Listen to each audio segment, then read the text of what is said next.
So AMD Fluid Motion Frames 2, or AFMF 2 for short, has officially been out now for a few weeks, with the aim to make our games more smoother and fluid. But is it better than Lossless Scaling, which is another great solution to make our games smoother? Well, let's test out 3 games to find out which one truly is the best. So just as we dive into this, let's remember 3 key things. First is that the command center monitoring isn't accurate with AFMF 2, so instead we'll use the FPS monitor in the AMD app and use this instead. Second is that AFMF 2 does not need to be used with modding games. That has FSR 3 already built in, which is this list. I've covered this in my AFMF 2 top 15 tips guide that I'd highly recommend that you check out, and link is below. So the first game that we'll test out is the amazing Resident Evil 2, a game I haven't completed because I keep getting stuck on the puzzles. And with it being a more older game, we're already getting around the 60 FPS at 1080p, with all graphics settings on max.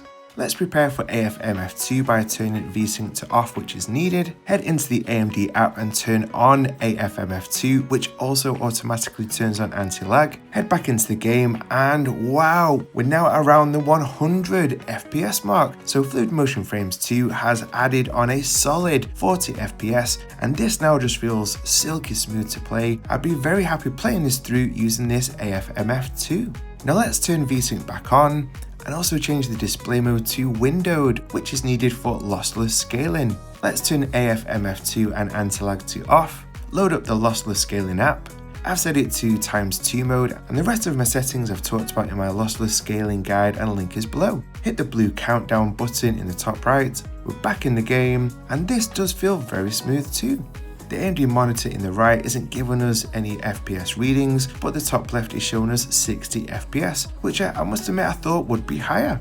I've just checked the options and the frame rate isn't locked to 60 as it's set to 120. This does feel smoother, but I think I'd go with AFMF 2 on this, but let us know your thoughts in the comments below. Next for game 2 is a very popular Witcher 3. Let's unplug on this one, so instead of 30 watts plugged in turbo, we're now on 25 watts turbo unplugged. And we get around 45 to 50 FPS before adding frame gen, which is the sweet spot, especially for AFMF 2, as hitting around this FPS area greatly aids the accuracy in the frames that are being generated and inserted. We're on a mix of mainly low and some high graphic settings, with it being quite a graphically demanding game in parts. We're at 1080p, so let's turn off VSync, enable AFMF 2 with anti-lag, and wow, yes, we're now getting more than double the original FPS, with it now being around the high 80s and even early 90s. This of course now just feels smoother without any noticeable visual degradation, which is very pleasing. So let's put VSync back on, change display to borderless window, turn off AFMF 2 and anti-lag, load up the Lossless Scaling app and hit the blue button. We're back in the game and it's telling us the number on the left, which is in the mid 30s, and this is before the Lossless Scaling app kicks in, and the right is a solid 60 FPS, which is with the frame gen included, and it definitely does feel smoother. A great thing about Lossless Scaling of course is that it can upscale the resolution. So out of interest, if we drop down to 900p, the status in the Lossless Scaling app tells us here that it's been upscaled to 1080p, and this is a pretty nice and smooth way to play this too. Although it should be noted that if we do quickly move the camera, then the head does glitch out quite a bit, even on this ×2 mode, which I'm really not a big fan of and would find this quite a bit distracting. And now let's look at the final game, the modern classic that is Resident Evil 4.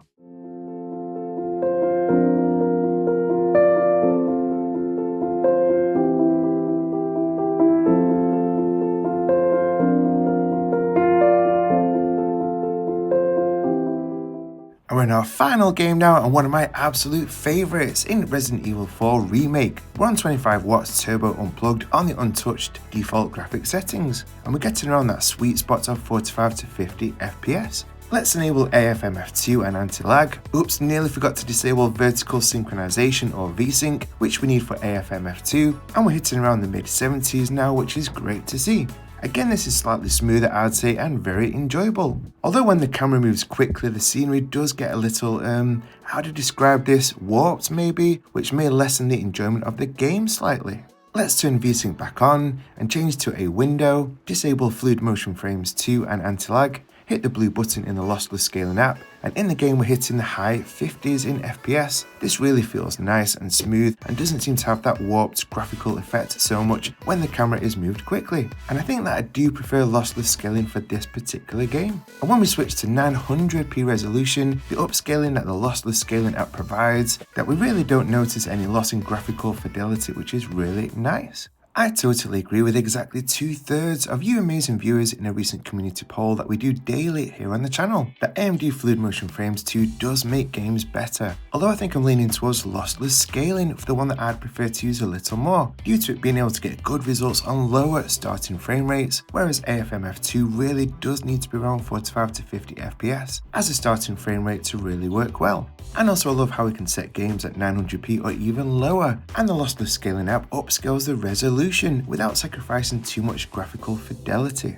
Let us remember though that it could very well be that it just depends on the game as to which one works the best. And also as well, of course, it's very much a personal choice too. And I'd love to hear whether you prefer AFMF2 or lossless scaling and why, so do let us know in the comments. Be sure to like and get subscribed if you enjoyed this, and as a thank you for watching this far, I'd love to share this awesome quote. "My dark days made me strong, or maybe I was already strong and they made me prove it." Yes, we all go through really tough times in our lives, but I really do believe that these dark days make us stronger and more resilient if we don't give up. So stay encouraged today, guys. Check out my AFMF2 15 top tips guide on the top right, or my lossless scaling guide on the bottom right. I appreciate every single one of you for watching, and I'll see you in the next one.